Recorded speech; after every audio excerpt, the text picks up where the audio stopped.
안녕하십니까. 오늘은 피 안에 있는 믿음이란 무엇인가 이 제목으로 말씀드리도록 하겠습니다. 이것은 제가 다른 강의에서 다 말씀드렸던 것입니다. 특별히 이 강의를 처음 듣는 분들은 믿음이란 무엇인가, 만들어진 믿음, 만든 믿음, 그 다음에 또 살과 피를 취하셨다는 것은 무엇인가, 그 강의를 먼저 듣고 들으면 매우 좋습니다. 이해하기 쉽습니다. 그렇지만 이제 처음 들어도 물론 다 이해할 수 있을 줄 압니다. 그래서 이 피 안에 있는 믿음이란 무엇인가, 이것을 오늘 가지고 말씀드리도록 하겠습니다. 방금 들었던 그 찬송과 가사처럼 우리 죄를 씻을 것은 예수님의 피밖에 없다는 것을 분명히 아셔야 됩니다. 예수님의 피가 없는 기독교는 상상도 할 수 없고 있을 수가 없는 겁니다. 구원이 뭡니까? 죄 사함을 받는 게 구원 아닙니까? 죄 사함을 받는다는 것은 어떤 것입니까? 죄를 씻어진다는 거 아닙니까? 죄가 씻겨진다는 거 아닙니까? 그러면 죄가 씻겨지려면 씻는 어떤 재료가 있어야 될 거 아닙니까? 물로 씻어집니까? 기름으로 씻겨집니까? 피로만 씻어주셨다 이 말이에요. 근데 피가 어떤 피냐? 왜 피로만이 되냐? 그걸 제가 말씀드리고, 그 다음에 이제 우리가 잘못 알고 있는 것에 여러 가지 것을 제가 이제 피를 중심으로 해서 말씀드리도록 하겠습니다. 기존의 번역들이 굉장히 잘못된 것이 많은데, 이걸 제가 이제 간략하게 좀 다시 한번 말씀드리고, 복습 차원에서 전에 했던 강의들을 다시 한번 되짚어 보면서 좀 더 이 피 안에 있는 믿음이란 무엇인가, 여기에 집중해서 말씀드리도록 하겠습니다. 우선 출애굽기 12장 21절 보겠습니다. 그때 모세가 이스라엘의 모든 장로들을 청하여서 그들에게로 말하였다. 너희는 너희 가족들에 따라 어린 양을 끌어내어 취하여서 어린 양을 드로우 아웃, 끌어내 가지고 취하라. 데리고 가란 말이죠. 넘어감 잠치 때에, 요건 이제 개혁성경에 6월절이라고 그랬죠. 6월이란 말은 뭐냐면 넘어간다는 뜻이고, 절, 6월, 넘어가는 절기 이 말인데, 그 절기란 말은 성경에 피스 들어갔다가 절기라 하면 안 됩니다. 패스오버는 뭐냐면, 명사로 말할 때, 6월 넘어간 잔치 때에 죽임 당하는 어린 양을 말하는 경우가 있고, 그냥 넘어간 잔치 그 자체를 말할 때가 있습니다. 그래서 이제 여기서는 문맥상 넘어간 잔치를 말하는 거니까 6월절 이런 표현은 정확한 표현이 아닙니다. 무슨 절, 6월절, 무슨 절 있죠. 그 절기란 말은 성경에서 정확한 말이 아닙니다. 그 피스타란 말은 뭐냐면 잔치를 말합니다. 잔치. 그래서 설날, 추석날 할 때 추석 그 잔치, 설날 잔치를 말하는 것이 설날절, 추석절 이런 거 없다 이 말이에요. 그런 거 아니에요. 절기란 말은 성경에서 제가 절기란 무엇인가 5대 절기 강의 때 다 말씀드렸는데, 태양의 1년의 태양력으로 24절기를 나눠서 했을 때, 이제 무슨 절기, 봄절기는 몇 등분, 가을절기 몇 등분 해가지고 24절기를 나눌 때 쓰는 것이 절기지, 이 성경에서 말하는 6월절, 맥주절, 무슨 절, 그런 거 다 잘못된 겁니다. 그 표현이 전부 다 잘못된 표현이에요. 킹제임스는 그렇게 말하지 않습니다. 넘어간 잔치. 다시 말하면 재앙이 넘어가고 사망의 죽음이 넘어간단 말이에요. 그 이스라엘 백성들에게는 장자의 죽음을 맛보지 않고, 장자가 죽임 당하지 않고 그 재앙이 넘어가는 것을 감사해서 그 기쁨의 잔치를 벌인단 말입니다. 어린 양을 잡아가지고 그걸 보고 말하는 겁니다. 그래서 넘어간 잔치 때에 희생되는 어린 양을 죽이라 이렇게 돼 있죠. 이게 그 패스오브를 갖다가 넘어간 잔치 때에 희생되는 어린 양, 이것이 패스오브인데, 그 패스오버가 이런 뜻이고, 그냥 또 이제 넘어간 잔치 그 자체만을 또 말할 때도 있습니다. 그러니까 어차피 이제 그거는 거의 비슷하지만 이제 문맥상 표현을 이제 이렇게 해도 되고 저렇게 해도 되고 이제 그런 겁니다. 자, 그 다음에 22절은 그리고 너희는 우술초 한 다발을 취하여서, 여기 우술초란 말은 뭐냐면 여기 소우자잖아요. 이건 이제 우리말로는 새무릎이라 그래. 새무릎. 그 산에 그 계곡의 꼴짝에 가보면 그 풀이 일정한 한 뼘 정도 자라다가 또 저 무릎처럼 이제 마디가 있고 또 꺾어지고 또 다시 한 뼘 정도 자라고 계속 그래서 그렇게 자라는 풀이 있어요. 이 우수초가 굉장히 좋은 약초로 이제 쓰이죠. 저도 옛날에 지리산 꼴짝에 가서 이제 이 우수초를 다 채취해 봤습니다. 어떤 분 따라가지고. 이거 우리말로 딴 말로는 이제 새무릎이라 하는 겁니다. 그래서 이 무릎 관절 나쁜데 이게 좋다지 않습니까? 우술초 한 다발을 취하여서 대야 안에 있는 그 피 안에서 그것을 담가서, 그 피 안에 그것을 담가서, 그 말이에요. 그 피 안에서 그것을 담가서 대야 안에 있는 그 피를 가지고, 다시 읽겠습니다. 대야 안에 있는 그 피 안에 그것을 담가서 그 대야 안에 있는 그 피를 가지고 상인방과 두 측면 기둥들을 구타할 것이다.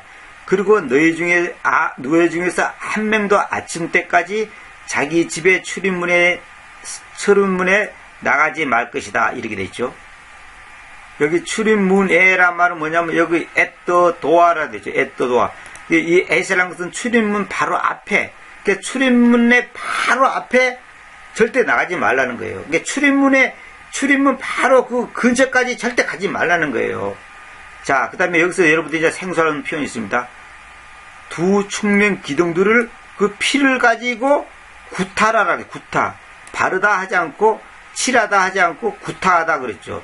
이 부분을 제가 하나의 말씀을 올바로 나누어 강의하면서, 하나의 말씀을 올바로 나누면서, 연과라는 강의하면서 이거에 대해서 제가 자세히 말씀드렸습니다. 왜 피를 바르다, 칠하다 하지 않고 구타하다라고 했나. 요거에 대해서 제가 자세히 말씀드렸습니다. 이걸 꼭 알아야 됩니다. 여러분들이 생각할 때는 어떻게 피를 구타하냐. 피가 있는데 피를 때리란 말이 아니라 그 피를 가지고 기둥들을 때리라는 거예요. 구타라는 거예요. 막대기로 아주 사람을 구타라는 말은 그냥 세게, 아주 세게 때리는 것만 해요. 살짝 때리는 거 말하는 거 아닙니다. 아주 세게. 우리가 그때는 사람을 구타했습니다. 누가 구타당했습니다. 깡패한테 구타당했습니다 했대. 그 구타라는 것은 살짝 매 맞는 걸 보고 말한 게 아니라 아주 세게 부상을 입을 정도로 강하게 맞는 걸 구타라 그런 겁니다. 요거에 대해서는 제가 다른 강의에서 다 말씀드렸던 것입니다. 지금 여기 이 자리에서는 그거 다 얘기할 수 없고. 자, 그 다음에 여기서 중요한 것은 지금 여러분들이 빨간 거 해놓은 거죠. 그 피 안에 그 피를 가지고, 지금 이걸 강조하기 위해서 지금 이 구절을 인용했습니다. 그 다음에 레기 17장 11절 보면, 왜냐하면 그 육체의 생명이 그 피 안에 있기 때문이다. 개성계는 뭐냐면 육체의 생명은 피에 있음이라. 피에 있음이라. 피에 있다 그러죠. 그 피에 있다 그러면 피 앞에 있다는 말인지, 피 위에 있다는 말인지, 피 옆에 있다는 말인지, 아니면 이게 말이 우리말로는 애매합니다. 물론 이제 대충 우리가 감으로 알죠. 그러나 피 안에라고 분명히 해야 됩니다. 왜 그걸 분명히 해야 되는지 이제 이따가 제가 증명해 드리겠습니다. 그래서 제가 늘 말씀드리지만은 관사가 중요해요. 관사. 그 다음에 전치사가 굉장히 중요하다고 말씀드렸습니다. 그 표현을 우리말처럼 대충 하면 안 된다는 거예요. 그래서 손 안에 있다가 있고 손 위에 있다가 있단 말입니다. 또 손 옆에가 있다 있고 손 앞에가 있다 그런 말이 있단 말입니다. 그걸 갖다 그냥 무조건 손에 그러면 안 돼요. 이게 손에 있는데 손 안에 있는 건지 손바닥 위에 있다는 뜻인지, 또 그 다음에 손 옆에 있다는 것인지 손 앞에 있다는 것인지, 이거 분명히 표현을 달리 해야 됩니다. 성경은 다 다르게 되어 있어요. 그게. 그래서 영어의 그 전치사가 굉장히 중요합니다. 그래서 우리말의 약점 중에 하나가 뭐냐면 시제가 불분명하고 주어가 불분명하고, 그 다음에 어떤 전치사의 개념이 불분명합니다. 대충 말해도 그냥 통하는 거예요. 그래서 나는 도시에 산다. 그러면 다 알잖아요. 무슨 말인지. 근데 도시에 산다는데 도시 옆에 산다는 것인지, 도시 안에 산다는 것인지, 도시 근방에 산다는 것인지, 또 아니면 도시 변두리에 산다는 것인지, 중심에 산다는 것인지, 이것이 애매하단 말이에요. 그러나 영어에서는 그걸 정확하게 구분시켜 놨어요.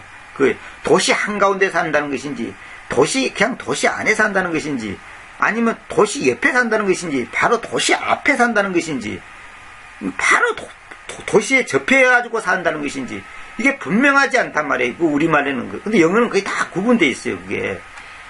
피해 있다 이러면 안 됩니다. 절대로 이러면 안 됩니다. 이러면 안 됩니다. 다른 말하고 절대로 이거 연결이 안 됩니다. 이따가 내가 증명해 드릴게요. 그래서 제가 이제 이 제목을 피 안에 있는 믿음이라고 이제 제가 이제 제목을 붙였는데, 이것도 제가 붙인 게 아니라 성경의 로마서에 정확하게 있는 표현이죠. 자, 육체의 생명이 그 피 안에 있기 때문이다. 그래서 내가 그것을 너희 혼들을 위한 속죄를 만들려고, 이걸 보통 어떻게 번역하냐면 너희 생명을 위하여 속죄하게 하였나니, 이렇게 계승되어 있죠. 이러면 안 됩니다. 절대 그러면 안 되고, 여기처럼 너희 혼들을 위한 속죄하려고 그러지 말고, 속죄를 만들려고, 요건 명사구라 해가지고 또 구동사처럼 이렇게 하는데, 절대 그렇게 하면 안 됩니다. 이거는 문자 그대로 속죄를 만들다 이렇게 해야 됩니다. 그대로 해야 됩니다. 속죄를 만들고 그 희생단 위에서 너희에게 주어왔으니, 왜냐하면 그러죠. 그러니까 그 앞에 이 부분에 대해서 이제 여기 콜론이 찍어지는데, 이거는 뭐냐면 거기에 대해서 이제 부연 설명을 다시 해주는 거예요. 왜냐하면 그 혼을 위한 속죄를 만드는 것이 뭐냐? 그 피이기 때문이다. 피이기 때문에 그러면 안 됩니다. 그 피, 정마사를 반드시 살려줘야 됩니다. 더 블루드, 그 피이기 때문이다, 이 말이에요. 그래서 그 혼을 위한 속죄를 만드는 것이 그 피이기 때문이다. 정확하게 이렇게 표현해야 됩니다. 봅시요. 계획성 봅시다. 생명이 피에 있으므로 피가 죄를 속하느니라, 이렇게 나죠. 이렇게 애매하게 표현하면 안 됩니다. 이렇게 하면 안 돼요. 생명의 피에 있으므로 피가 죄를 속하느니라 일어났죠. 이렇게 하면 안 됩니다. 여기 킹제임스처럼 이대로 정확하게 이렇게 표현해야 됩니다. 그 다음에 여기 제가 한 거 짚고 넘어가고 싶은 것이, 혼을 위한, 그랬죠. 혼. 그러니까 우리가 구원받는 것은 혼이 구원받는 것이 영이 구원받는 게 아니에요. 영이 구원받는다는 말이 성경 한 군데 있어요. 근데 그거는 뭐냐면 그 영이 버림을 당하지 않는다는 의미지, 그것은 무슨 영이 죄사함 받는다는 뜻이 아니에요. 죄사함은 혼이 죄사함 받는 거예요. 다시 말하면 인간의 본체는 혼이에요. 혼. 그래서 우리가 그잖아요. 혼이 나갔다 그러잖아요. 혼이 나갔다. 아, 나 혼났다. 오늘 혼났다. 혼났다는 말은 뭐냐면 혼이 나갔다 그 말이에요. 다시 말하면 매우 놀랐다는 뜻이거든요. 매우 놀랐다는 뜻이거든. 그래서 우리가 혼백이란 말을 쓰죠. 세상 사람들은 혼백 그잖아요. 그 혼백이 올라가는 것을 그 상징해서 장시장에 가서 아니면 제사상의 앞에서 그 향을 피우는 거예요. 그 향을 피우면 안 됩니다. 그리고 또 그 묘에 가서 소주를 이렇게 붓잖아요. 그게 뭐냐면 그 묘 안에 있는 그 뼈 있죠. 그 해골. 그 뼈를 갖다가 위로하는 거예요. 그래서 하늘로 올라가는 홍과 땅에 내려서 흙이 되는 그 육체를 갖다가 위로하는 것이 일종의 말하면 일종의 그게 접선하는 게 접선. 그게 내가 왔습니다. 우리가 그잖아요. 어디 집에 가면 인사를 드리잖아요. 인사를 드리고 또 차를 마시고 음식을 대접하고 그런 거 있잖아요. 그러니까 이게 일종의 접선이단 말이에요. 그 죽은 사람과의 그걸 상징하는 거거든요. 그래서 우리 그리스도인들이 그런 거 하면 안 됩니다. 그래서 그 상갓집 와서 꽃 받치는 거 있잖아요. 그것도 하면 안 됩니다. 그것도 다 우상숭배. 왜 그 사진 앞에다 꽃을 받습니까? 그 불신자한테, 말하자면 죽은 사람한테 절하는 불신자들의 행위단 말입니다. 절대 그런 거 하면 안 됩니다. 자, 그건 내가 엉뚱한 얘기를 했는데, 여러분, 그 혼을 위한, 그게 혼이 구원받는 것이지 영이 구원받는 게 아니에요. 그 혼을 위한 속죄를 만드는 것이 그 피가 중요합니다. 이거 나중에 이제 나오지만은 이거 전부 예수님의 피를 갖다가 지금 예표적으로 지금 말하는 거거든요. 육체의 생명이 그 피 안에 있다. 피 안에 육체의 생명이. 근데 이 피가 뼈 속에서 만들어진다는 거 여러분 아십니까? 피가 뼈 속에서 만들어. 뼛속에서 만들어지는 거거든요. 그 옛날에 제가 그걸 몰라가지고 피가 심장 속에서 만들어지나 뭐 간 속에서 만들어지나 하는데 그게 아니라 뼛속에서 만들어진답니다. 그래서 이제 여러분들이 이제 이 정도만 이제 이해하시고 그 다음에 여기 이제 킹 좀 봅시다. 이는 육체의 생명이 피에 있기 때문이라 이랬죠. 이렇게 표현하면 안 됩니다. 내가 피를 너희에게 주어 제단 위에 뿌려, 제단이란 표현도 잘못되고 너희 혼을 위해 속죄하게 하였나니 그렇게 이건 아닙니다. 속죄하게 하였나니가 아니에요. 너희 혼들을 위한 속죄를 만들려고 그 희생단을 위해서 너희에게 주어왔으니 과거부터 쭉 주어왔다는 거예요. 한 번 주는 게 아니에요. 쭉 계속적으로 우리의 구원이 그래서 계속적으로 그 구원이 유지되는 거예요. 계속적으로 주님께서 나를 위해서 죽으신 그 주님의 피의 능력이, 피의 그 권세가, 그 효력이 계속적으로 유지되는 거예요. 뭐 어느 순간에 그게 딱 끊어지고 그런 게 아니단 말입니다. 이게 지금 다 그런 예표적인 것이 있어요. 피가 혼을 위해 속죄하느니라. 피가 혼을 위해 속죄하느니라 그러죠. 이런 식으로 표현하면 안 됩니다.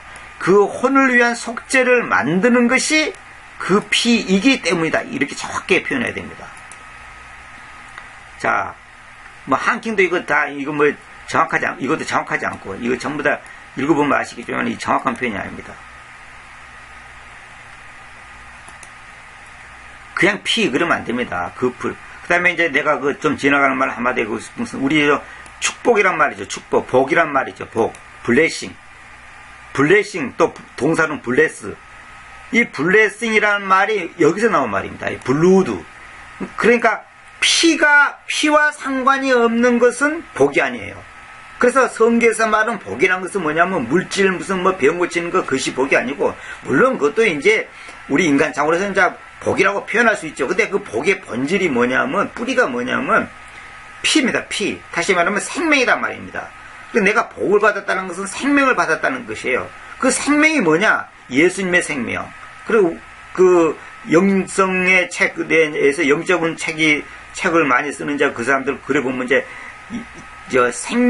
생명이 어떻고 생명이 충만해야 된다, 뭐 생명이 뭐 우리에게 부족하다, 뭐 이런 표현을 쓰잖아요. 그 생명이라는 것이 뭐냐면 우리가 그러잖아요. 내 몸에 피가 부족하면 내가 정상적인 생활을 할 수 없습니다. 어지럽고 완전히 그거는 큰일 납니다. 마찬가지로 내가 생명이 충만해야 돼. 그 생명을 충만케 하는 것이 예수님의 피단 말입니다. 근데 그 예수님의 피가 나에게 예수님의 피로서 작용하도록, 역사하도록, 말하자면 효력을 발휘하도록 하게 하는 것이 누구냐 하면 홀리고스트예요. 홀리고스트. 이따가 나옵니다. 홀리고스트. 이게 거룩한 숨이단 말입니다. 이게 굉장히 중요한 의미가 있습니다. 그러니까 영적인 거나 육적인 거나 원리가 똑같아요. 예를 들어서 내 몸속에 피가 많이 있다 합시다. 지금 당장 현재 많이 있어요. 그런데 내가 숨을 못 쉬면 어떻게 되죠? 안 쉬면 그 피가 피로서 효력을 발휘 못하는 거예요. 산소가 안 들어가면 피가 피로서 내 몸을 돌아다녀서 내 생명이 유지가 되는데 피 안에가 생명이 있지만은 산소가 공급이 안 되면 숨이 공급이 안 되면 다시 말하면 숨을 못 쉬면 그 피가 피로서의 그 능력을 발휘할 수 없는 거예요. 그거 똑같은 거예요. 그러니까 예수님의 피의 그 권세가 능력이 나에게 미쳐가지고 내 혼이 구원을 받게 하기 위해서는 뭔가 역사가 있어야 된단 말이에요. 하나님의 역사가 있어야 되지. 가만히 내가 있는데 예수님 피가 내가 있는데 예수님 피가 내 몸속에 들어와가지고 나를 갖다가 구원시키고 그런 게 아니에요. 그 피가 피로서 역사하도록 하게 하는 그 능력을 발휘하도록 하는 그 파워, 그 어떤 그 근원적인 힘이 뭐냐?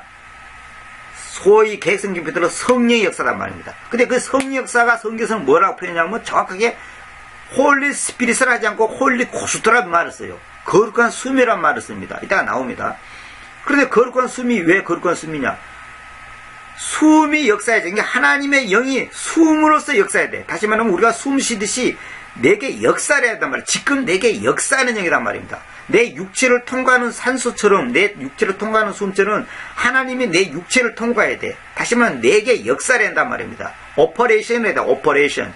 오퍼레이션이라는 것은 의학용으로는 수술이란다는데 기계용으로는 그 이제 작용이란 단어, 작용이다 이런 표현을 쓰는데 성경에서는 역사, 힘쓸 역자가 아니라 이제 일한다는 뜻 아닙니까? 일한다. 우리가 그러잖아요. 성령님의 역사가, 주님의 역사가 이런 말을 하잖아요. 그 오퍼레이션이란 말이 그런 말이에요. 그러니까 홀리고스트가 오퍼레이션을 해야지, 역사를 이루어야지 그 피가 피로서 능력을 발휘하는 거예요. 다시 말하면 내가 구원받는 것이 내 힘으로 내가 구원받는 게 아니라 예수님이 아무리 나를 위해서 우리 인류를 위해서 죽었다 할지라도 그 죽음이 나에게 효력을 발휘하려면 홀리고스트가 내게 임해야 되는 거예요. 그래서 하나님의 은혜고 하나님의 역사고 하나님의 주권이고 하나님의 능력으로 내가 구원받는 것이지 내가 갈보리 언덕으로 쫓아가가지고 뭐 피를 갖다가 뭐 내 몸속에 집어넣을 겁니까? 무슨 내가 무슨 율법을 지키고 선행을 하고 기도를 많이 하고 금식해가지고 그 피가 나한테 효력을 발휘하도록 할 겁니까? 그건 안 되는 거예요. 이거 분명히 알아야 돼. 여러분들이 그런 걸 원리를 정확히 알아야 돼요. 그래서 홀리고스트가 중요한 거예요. 또 홀리고스트가 뭔지 처음 듣는 분들은 어려울 것 같아서 제가 말씀드렸는데 제 강의 중에 홀리고스트란 무엇인가가 지금 강의한 거 있습니다. 거룩한 숨이란 무엇인가? 거룩한 숨이란 무엇인가? 있습니다. 제 유튜브 내 홈페이지 거기에도 다 지금 올려놨습니다. 그걸 꼭 들어보시기 바랍니다. 그래서 여러분들이 이걸 알려면 지금 제가 오늘 강의를 다 소화시키려면 홀리고스트도 알아야 되고 믿음이 뭔지도 알아야 되고 혼이 뭔지도 알아야 되고 또 뭡니까 피 안에 있는 믿음이 뭔지를 알아야 되고 이거 굉장히 중요한 거예요. 이런 것들을 알지 못하면 이거 지금 안 되는 거예요. 하나님의 말씀은 이렇게 어떤 조화를 이루어서 이게 알아지는 것이지 한쪽만 안다고 되는 게 아니에요. 어쨌거나 내가 지금 이 얘기 안 하려고 그러는데 이상하게 말이 나왔는데 그래서 이 번역이 전부 다 이렇게 애매하게 하면 안 된다니까. 정확하게 해야 돼요. 이렇게 봐. 왜냐하면 그 혼을 위한 속죄를 만드는 것이 그 피이기 때문이다. 이게 중요합니다. 그래서 사도 바울이 로마서 3장 25절에 나중에 나오지만은 사도 바울은 벌써 레기에 있는 이 구절을 다 이건 뭔 말인지 다 알기 때문에 나중에 사도 바울이 피 안에 있는 믿음이라는 표현을 쓰는 거예요. 그래서 하나님의 말씀은 신약과 구약, 신약 구약이라는 말은 정확한 말이 아니고 새 유언과 옛 유언 그렇게 해야 됩니다. 올 테스트먼트가 옛 유언이고 뉴 테스트먼트는 새 유언이에요. 그것의 그 조화가 잘 맞아야 되는데 그 조화가 맞으면 안 돼요. 그래서 구약만 보면 올 테스트먼트만 보면 뭐라냐면 율법을 지켜야 되네, 모세금 지켜야 되네, 안식을 지켜야 되네 이렇게 나오는 거예요. 안 지키면 큰일 나네. 수십 군데서 안식을 거룩히 지켜야 안식을 거룩히 안 지키면 너희 혼난다고 경고를 한단 말이에요. 그러니까 이게 안식일 사람들은 말이 맞지. 토요일을 안식일 지켜야 한다. 그게 아니에요. 그 안식일이 무엇을 말한 것을 알아야 되고 또 그걸 지키라고 말한 이유를 알아야 되는데 그게 복음과 연결 안 되면 항상 내가 말씀드렸죠. 성경은 창세기부터 요한계시록까지 주제가 예수 그리스도인데 예수님으로 시작해서 예수님으로 마치는 것이 성경인데 그 성경의 주제이신 예수 그리스도를 아는 그 키포인트가 뭐냐면 대속사적 관점에서 성경 봐야 돼. 대신 속한다. 그러니까 대신 우리 죄를 대신해서 그러니까 나를 대신해서 주님께서 죽임을 당하셨잖아요. 죽으셨잖아요. 그러니까 주님께서 우리를 대속하기 위해서 다시 말하면 죄 사함 받게 하기 위해서 죄값을 치르기 위해서 사망에서 생명으로 옮기기 위해서 하신 그 역사, 그 과정, 그 어떤 방법, 그것을 기록한 것이 성경이에요. 그 대속사적 관점에서 성경을 안 보면 도덕적 관점에서 본다든지, 무슨 막연하게 정말로 관점으로 본다든지, 아니면 창조론적 관점을 본다든지, 이런 것은 아니에요. 그거는 부분적인 것이지, 전체 내용은 예수님으로 시작해서 예수님 끝나는 거예요. 그래서 in the beginning, 태초에 이 말이 그렇게 번역하면 안 된다고 제가 여러 번 말씀드렸습니다. in the beginning, 그 시작 안에서, 그 시작이 예수 그리스도로 말한 거예요. 시간의 개념이 아니에요. 존재적 개념이지 시간의 개념이 아니에요. 그것도 제가 제 강의 중에 다 말씀드렸습니다. 말하려니까 끝이 없네요. 하여튼 잠깐 여기서 이제 지금 오늘은 핵심은 이제 피를 갖고 얘기하는데 지금 얘기가 지금 자꾸 길어집니다. 자, 히브리서 9장 22절 봅시다. 그래서 거의 모든 것들이 그 법에 의해서, 여기 율법이라 제가 표현하지 않는 이유는 뭐냐면, 성경에서 더 로드라는 것은 이제 율법이라고 표현해도 틀린 말은 아니지만은 그 율법이 윤리하고도 헷갈릴 수가 있고, 이 법이라는 것이 뭐냐면 모세 오경을 말하는 거예요. 모세 오경을 그 히브리어로 토라라 그래, 토라. 그 창세기부터 창세 출애굽기 레위기 민수기 신명기 그 토라라 그러거든요. 그래서 내가 이태리적으로 이제 그걸 이해하기 쉽게 해서 이제 토라라고 이제 넣어놨습니다. 이렇게. 그 법 토라, 그 법 토라에 의해서 피를 가지고 청정됩니다. 거의 모든 것들이 그 법 토라에 의해서 피를 가지고 청정됩니다. 이 말이 뭐냐면 그 토라에 의하면 이 말이에요. 토라에 의하면 피를 가지고 청정된다 이거야. 근데 그래서 피를 흘림이 없이는 아무 사면도 없습니다. 그러니까 우리 개혁성에는 피 흘림이 없이는 제사함이 없느니라 뭐 그리 됐죠. 피 흘림이 없이는 제사함이 없느니라. 그러니까 피를 흘림, 여기는 이제 목적격으로 번역해야죠. 동명사. 피를 흘림 없이는 without, 없이는 no remission. 아무 사면도 없다 이거. 아무 사면도 없다. is no. 전혀 없다는 말이에요. 피를 흘림이 없이는. 그러니까 피를 안 흘리고 제사 받는 길은 없다는 거예요. 이게 굉장히 중요합니다. 이게 바로 예수님의 피를 말하는 거예요. 예수님의 피가 없이는 제사 받을 길이 없어요. 참선하고 뭐 좋은 일하고 뭐 헌금하냐고 아무래도 그건 절대 그거 갖고는 죄 용서 받을 수 없습니다. 그래서 행위 구원이 아니다 이건 말이에요. 믿음으로 구원받는다는 말은 뭐냐면 그 믿음이 이제 나중에 또 나오지만은 예수 그리스도를 말한 건데 믿음이라는 것이 그 믿음이 바로 피 안에 있는 믿음을 말해요. 피 안에 있는 예수님 안에 있는 믿음, 하나님 안에 있는 믿음, 예수님의 믿음, 아들의 믿음 다 같은 말이에요. 피 안에 있는 믿음, 그 믿음으로 그 믿음에 의해서 제산 받는 거예요. 용서를 받는 거예요. 다시 말하면 피 안에 있는 믿음 결국 그게 뭐냐 생명이죠. 그게 말씀이죠. 그게 예수님이죠. 그리고 예수님이 내 죄를 용서했다. 또 예수님에 의해서 내 용서함 받았다. 피를 흘려서 제산 받았다. 믿음에 의해서 구원 받았다. 이런 말이 다 같은 말이에요. 그 일맥상통하는 말이에요. 이게. 자, 피를 흘림이 없이는 아무 사면도 없다. 사면. 자, 그 다음에 베드로전서 1장 18절 봅시다. 여러분은 여러분의 아버지들로부터 전통에 의해서 받아진 여러분의 허무한 품행으로부터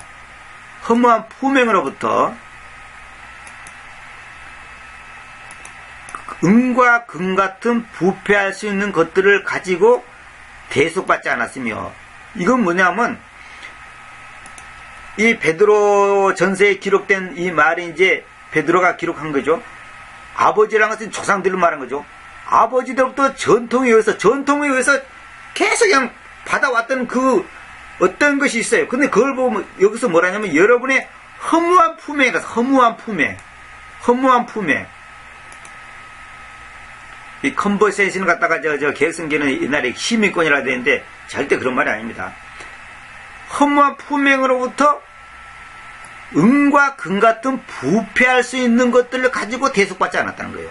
다시 말하면 돈 가지고 그런 잘못된 것으로부터 뭡니까? 재산 받는 것이 아니었다는 거죠. 돈으로 되는 게 아니었다는 거죠. 돈으로 물질로 되는 게 아니다는 거예요. 여기 중요한 것은 뭐냐면 바일 트랜디션, 이 전통이라는 단어가 이 삭제되어 있어요. 이 개혁성경에는. NIV도 마찬가지고.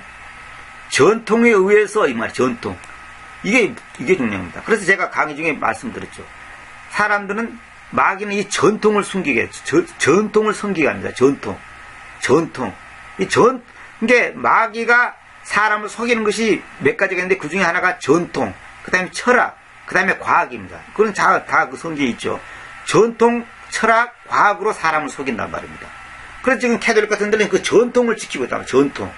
그리고 이 장로교나 이 개신교도 마찬가지로 우리 교단의 전통으로 그게 아니다고.